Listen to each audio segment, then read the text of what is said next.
I'm ready. BD. It can upgrade to take that, I think. Yeah, you can install a 1,000 pound pump. I'm just using the SBD because I haven't upgraded it yet. I'm still working on it, so. Um, Good. well, this has no markings on it, but I'll deal with it. I haven't customized it yet. I just put in my M4A2 because. Oh, wait, I think that arcade.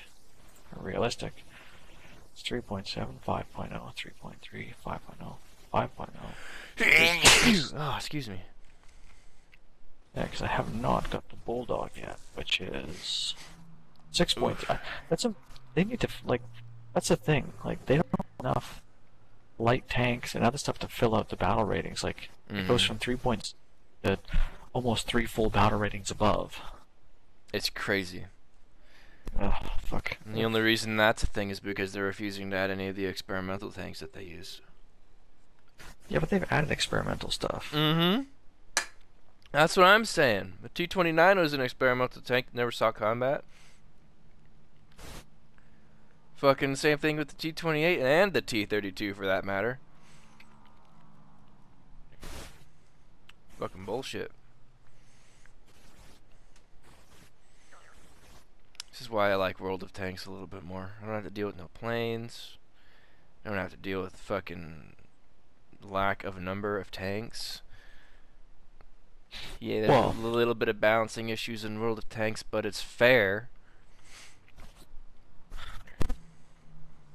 yeah, I don't know. I was gonna get into World of Tanks, but I've never been a fan of taking something that's like a real world thing and then slapping like a health bar and like a Mm-hmm. damage bar on it. That kind of shit's always bothered me. That's why I was drawn to War Thunder more, and that's why even with all of its problems, I stick with it because I'm hoping that at some point they'll pull their head out of their butt and say these balancing issues need to be fucking addressed. For real. Like, I've thought about trying to start a petition and getting like as much of the player base, having it translated into different languages, getting as much of the players as I can to have them take one whole development cycle, and instead of adding more planes, more vehicles, more maps, take that entire 3 or 6 month development period and go over all the battle ratings and go, okay, Mm-hmm. people are complaining that this is too powerful, this is too powerful. If we move this around, what's that going to affect? And make sure that it's fair. So if someone has a spaded tank, they should never come up against something that they cannot penetrate. Maybe they Exactly. can't penetrate it at long range, but if they're at 1,000 meters or under, they should be able to pen it at least fairly decently and fairly reliably if they get a shot at it.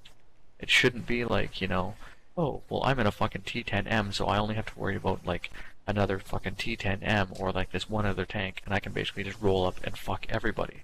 Well, the main issues that they're having right now is they're getting oddball tanks like the Jumbo Sherman, which has 110-ish millimeters of armor at the front and just stupid amount of armor in the turret. But a terrible gun. Like, where do you even put that tank? When it first came out, people in the Tigers were fighting it, and like if they let that thing get in close, there was nothing the Tigers could do. At the same time, you end up with tanks like the fucking Bulldog, who have amazing guns, terrible armor, and amazing mobility.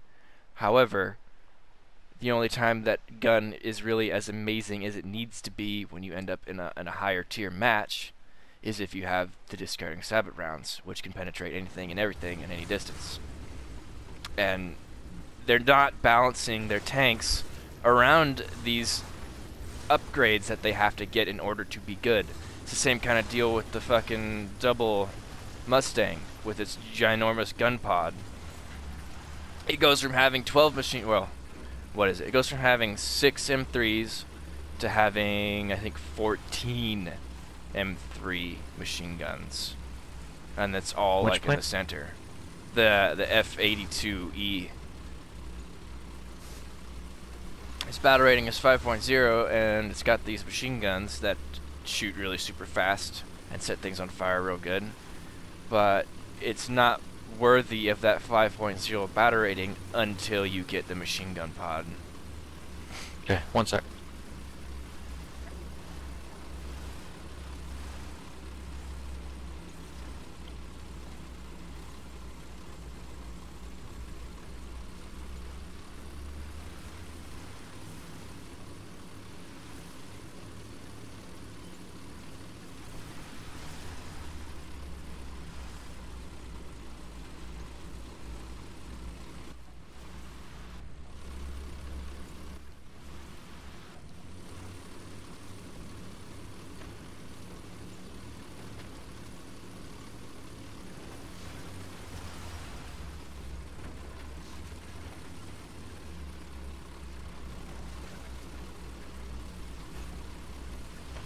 Can you hear me now? I hears you.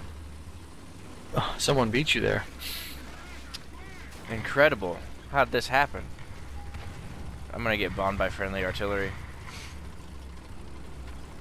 It was a T-34-57? What?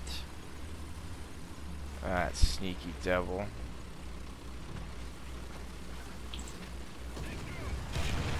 Wow. Fucking KV2 gotcha, eh? Where did you know where the shot came from? From my right. He's on the main trail to my right. That lucky piece of shit. That round should have just gone right through, but I guess even if it went right through, like, I'd be dead anyways.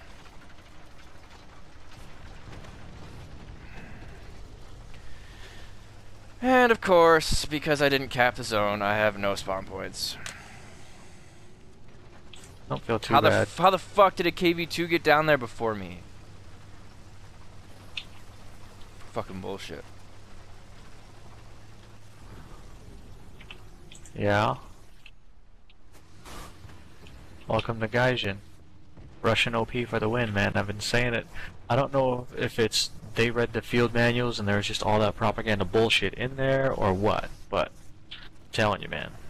What you need to do is uncheck join game in progress, because there's no fucking possible way a KV2 is going to even be in a position to shoot me.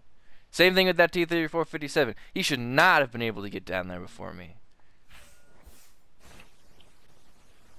Oh, goddamn. Here, so I can swing around.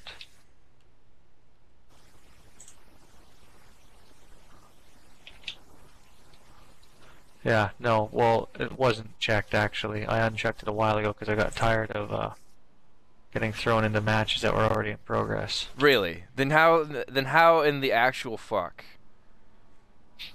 Maybe he connected to the game before you, and as soon as it spawned in, it's the only thing I can think is it spawned him in first, and it spawned him in a favorable position facing there, and from that spawn point, it actually is easier to get a run down that hill. That's fucking bullshit. That's not an excuse because he spawned in faster because he's got a better computer that loads quicker than mine. I'm on the PlayStation. I don't get the luxury of being allowed to put parts in that thing to load faster. It's not allowed for me. Unfair. They need to have a fucking timer. Everybody loads in. Then there's like a 10-second countdown before anybody can even fucking move. It's exactly how Wargaming does it. It's exactly how War Thunder should be doing it. Same with their planes. I shouldn't have to fucking load in, but like people shouldn't be loading in at different times. It creates confusion and it creates invisible tanks that people can't fucking see. Angry. Flint smash. Oh, I do agree. I do agree with you if that's how they do it. I was just guessing. I'm not entirely sure how they do it. That's exactly what you said is exactly what happened, but it's not okay. It's unacceptable. And it needs to be changed. Interesting. We had the point we were all fanned out pretty good, and